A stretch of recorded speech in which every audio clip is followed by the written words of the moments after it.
days, longer nights, waking to midway noises, fast food smells, crowds, heat. It's life in the sideshow, Dolly Reagan's life. Grilled cheese and tomatoes. On dark bread. The day begins with brunch. It's Dolly's only real meal and a cherished ritual that she stubbornly guards. She devotes these free moments to going over show details or reminiscing about her deceased husband, a magician with the show who surprised her one birthday with a battery-driven wheelchair. For Bruce, breakfast is the start of a day-long eating binge. With the ambition of being the world's fattest man, he uses a genetic flaw and a passion for food as a way to make a living. Each month, he grows by 30 pounds, the weight gain fueled by endless junk food, including 6-foot-long corn dogs for a mid-morning snack. Balancing on whatever will support him, Bruce chooses to eat alone by the semi-trailer truck that doubles as his mobile home. For Peter, a midget-come-fire-eater-come-snake trainer, the sideshow has been his life for 3 decades. His real love, he claims, is show business. This morning, he focuses on the midway, gauging the growth of the crowd, waiting for Dolly's arrival at the tent, and showtime. I would like to, if possible, have a moment of your time to explain to you about some of the unusual people we have. Miss Dolly Reagan, pictured up behind me right here over the doorway. Dolly's for real, not masquerading or made up for this occasion. She is not going to turn to stone before your very eyes. Now, that would have to be a trick, an illusion, and we don't have those things. My legs are the worst. The bones of my legs are very hard, they're very dry, and they're very, very brittle. And if I were picked up and dropped and my legs were to break, they would not knit, because there's nothing within the bones to knit. My mother had the flu when she was pregnant with me, and at the height of her fever, I took calcium from her body. And my dear friends, I've got too much calcium. How did you actually get involved then with the sideshow? I was already 23, an adult, and I was selling tickets for the Kinsman Club, anything to make a buck. All these carnival people kept coming up to me. I didn't know that I had been the subject, you know, that they wanted me on the show. They come up to me, yak it with me, you know, talk to me, kibitz with me. I kibitz back with them. And pretty soon my girlfriend was wheeling me down to the sideshow. And I'd never been in one before, scared. And I said, what are you doing? She says, you're being offered a job. Would you like to ask me any questions? About the only thing I get asked is, have I ever walked? The answer is no. Yeah, young man. Have I ever been married? Yes. Children are children from my husband's former marriage. They want to know, why do I do this? That's another question. So I tell them that it's in order to earn a living, and that I always answer with some little bit of joke. Like I always say, a little comedy, like I always say that I make a lousy waitress. What's their motivation to get up there and perform? They want to be actors. They want to be in front of the public. They're really hams at heart, I think. But I want you to know something. I never did have a good shape. Never. Like, I never had a shape like Dolly Parton. Can you imagine me with short arms, short legs, and big boobs? No way did I have a good shape. At 14, I was 4'1". By the time I'd reached 19, I'd gone down to 3'9". That is what I am now, 3'9". I use one hand, and with the one hand, I can feed myself. I'm able to knit, sew. I write well. I sign checks very nicely. What I cannot do for myself, the folks on the show do for me. You're on these tires. When they blow out, you got to put Dolly has to be carried up and down on stage. I do that. Put her to bed. You know, lay her down on her mattress, because nobody else can pick her up as far as the women, you know. It's hard on your back. And in the past, I've taken care of, you know, a good bit at home. This is one of the main reasons why I do like this business. Because you're treated just like any other member of society. You're not treated any differently just because you're in a wheelchair. I carry my own weight on the show, and I get paid accordingly. Nobody's giving me $1 for nothing. I don't have to give you the old criticism that some members of the public have towards shows like this. What do you have to say to them? This man has up to 5, 7, 10,000 people a day in here. If they're critical, why do they come in? Is it because they are curious? And a lot of it is sometimes morbid curiosity. It really upsets me when someone calls my grandmother a freak. She can't help being born the way she was, and she's accepted it, lives with it, and I think she's done a very good job of it. But people just, they look at her and they like cringe because the way she appears. But they don't know her. They have to get to know her to understand. That I am not material for an institution. That I would not like to be an institution brought out once a year so that somebody could wear a halo around their head and say, well, you know, taking me out and being sweet to me. I don't want people to be sweet to me. I can't stand that. I can't stand hypocrisy. Spells, the nice fellows are here. You will see down there, the third follower, and little man. Now, this little man will appear on stage in there, and I'm sure that it's possible that the sight of him at first might shock you because of his size. This little man has no legs, knees, or ankles, little feet, a lot of his body here.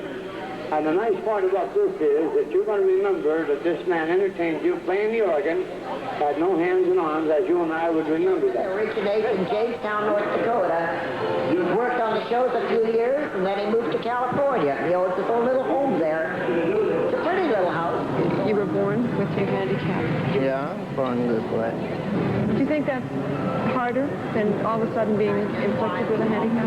No. I do what I have to do with, what God gave me to do with, same as he did with you. Okay, it's natural. Now, if I go out and get hit by a car, then it'd probably be hard for me. Watch him think he walks across the platform so you can recognize just why we call him the Midway man.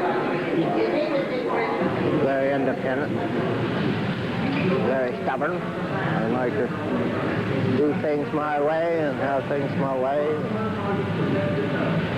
I don't like to be bossed. I don't like people telling me what to do and what I can't do. Dickie, when he gets up or something like that, he's very irritable. You gotta, go with the morning, and then after that, he's okay. Everybody's a similar same way, but they all, like I said, they all stick together. Everybody stays together. Hey,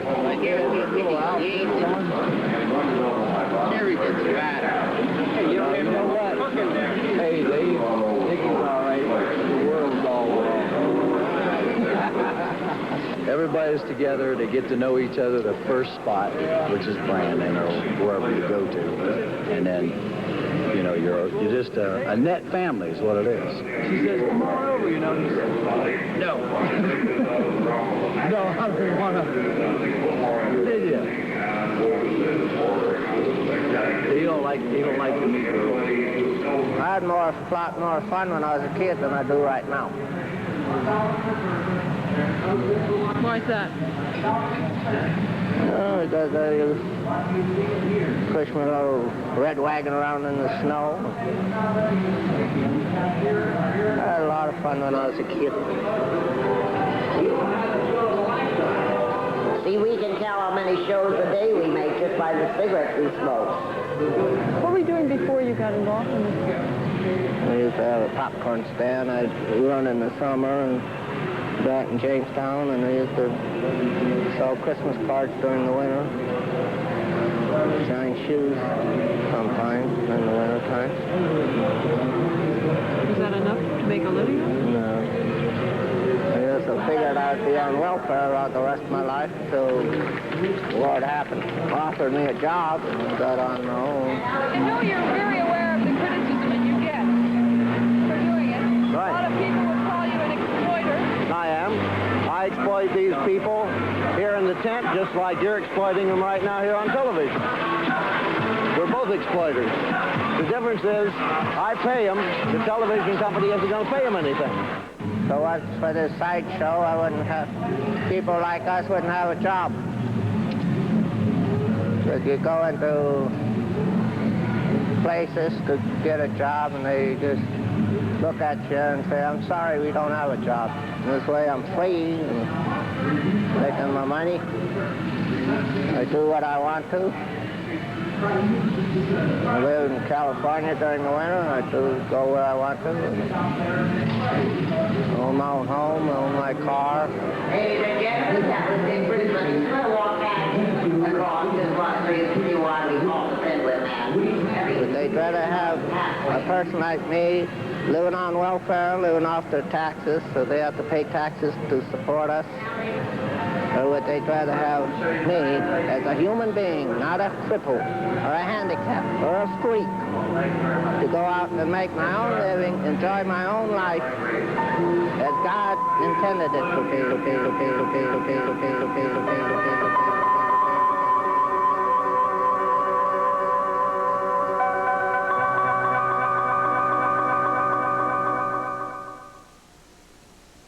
Show you one of his pets. You see, he is also the snake handler. Tuba comes to us from Minnesota, and he is 53 years old. Made all kinds of television shows. Been in movies, and right now he's going to show you snakes. I started in my hometown in 1954. I lived ever since. How did it happen that you became involved? Well, somebody promoted me in my hometown, and I joined it. I like it real well.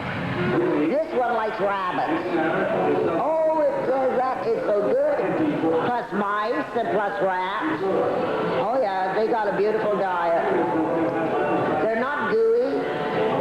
Not in the least. They're not itchy to touch. They feel an awful lot like silk. You like to perform? Perform every show, every once in a while. Sometimes I get a little boring. Sometimes I get a little tired. See, he loves to ride truck, but he won't ride with nobody unless they know how to try. He sleeps. Petey, he needs any help, we give him help. Petey usually does his own, but, you know, he's as small as he is, he can't carry a lot of weight and stuff, so I do things for him, too. Jody Foster, whatever her name is. Did you? Jody Foster give him a big old picture. But you'll see the hook protruding right through the hole in the top. Now let's watch him now as he hoists up that pail in the air. That family, they're gone now. I only got one sister. I thought they lived in Minneapolis somewhere. What does she think of you working in these types of shows, do you know? He told me that was very great. Very great to work with. I hope you keep a job forever. How about that sometime, huh? On some little window. How about it?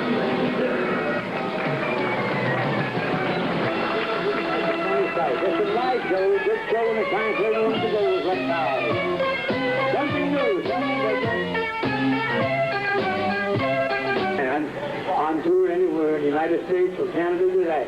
That's a picture up there of Big Bruce. So big, so fat. It takes 4 girls just to hug him. We have to have a freight car to hug him. Everybody sees him, has to love him because there's so much of him. Tonight, Bruce is going to take you to the disco. And it's a funny sight. He is known throughout the show world as Big Bruce for obvious reasons. He was of normal weight until the age of 18. At that time, he started to gain weight at a very quick and rapid rate. If this rapid weight gain goes on unabated, as is expected, in a period of 4 to 5 years, he could weigh over 1,200 pounds to be in the World Book of Records as the world's largest man. Like heredity, malfunction in the brain structure called the hypothalamus, and that I do like to eat. My father's held his weight down to 300 pounds all his life. But I do that, you know, He has literally crucified himself on a diet. If it cuts 10, 20 years off my life, I'd rather have, I'd rather have 50 happy years than 70 miserable ones. This morning for breakfast, he had 2 dozen eggs, 2 pounds of bacon, 6 stacks of hotcakes, a gallon of orange juice, a pot of coffee, 4 strawberry shortcakes, but he wasn't very hungry.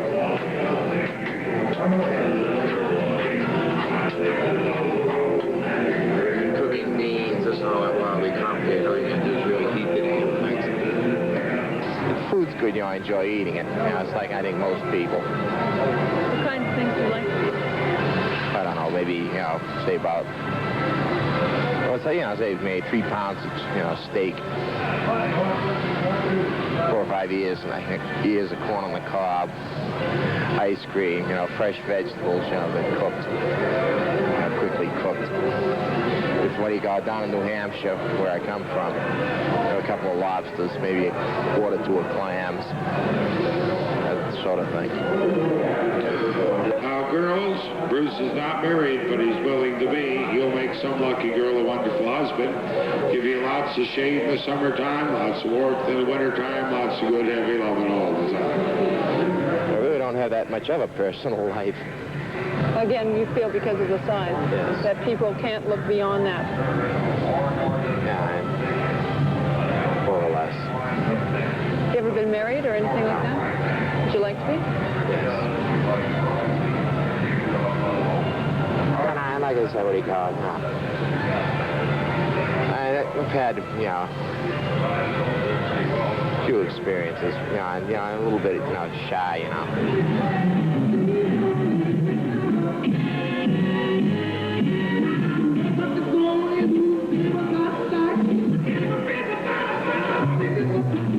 The strange thing about obesity, you might be perfectly capable of performing a job, but they simply don't want to hire you. You just want to get sick and tired of, ringing doorbells and, going down to the unemployment office and what have you. After a while, a guy at the unemployment office, he, was realizing, just pounding sand. They, just flick through the cards. They don't really pay much attention. I don't usually approach people. I have on occasion, but generally they come to us and they see the show, and then they will usually ask one of the other attractions about getting a job in the show. Out there doing the best they can do, you know what I mean? They're not looking for a handout, and this is what the people, I think, look on the people. They look on them, you know what I mean? They look on them, they say, now, are they looking for a handout or something like that, But they're not. Anybody that thinks the sideshow is degrading has never been on welfare. I mean, to have a government bureaucrat, digging into your life, it's almost like, having surgery performed on one. I'll slow down before you strip your gears. Ladies and gentlemen, let's give Bruce a nice warm round of applause for his part of the entertainment. And if you may just forget your To those people who pass judgment on your way of life or this, what have you got to say to them? Nothing you care to broadcast, I'm sure. I could just simply say, it's my life. I'm going to live it the way I want to.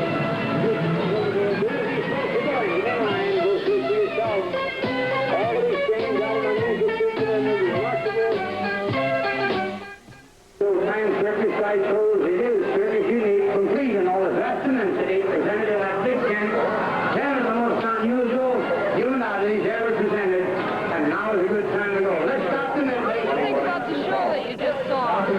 All of us is a lot of disfigured people up there trying to make a living. I thought a lot of it was really disgusting. People who pass judgment about other people is a bunch of idiots. They don't know what they're talking about half the time. If they were in my shoes, they'd see a different light. It's a shame that people have to put themselves on exhibition like that, but they didn't seem to mind. They seemed to feel that that was the job and nothing more. They didn't really mind that people were staring at them. It really doesn't make any sense. Somebody's working on the sideshow, and they're performing a service, whatever one might think of the service, they're performing a service for which they are paid.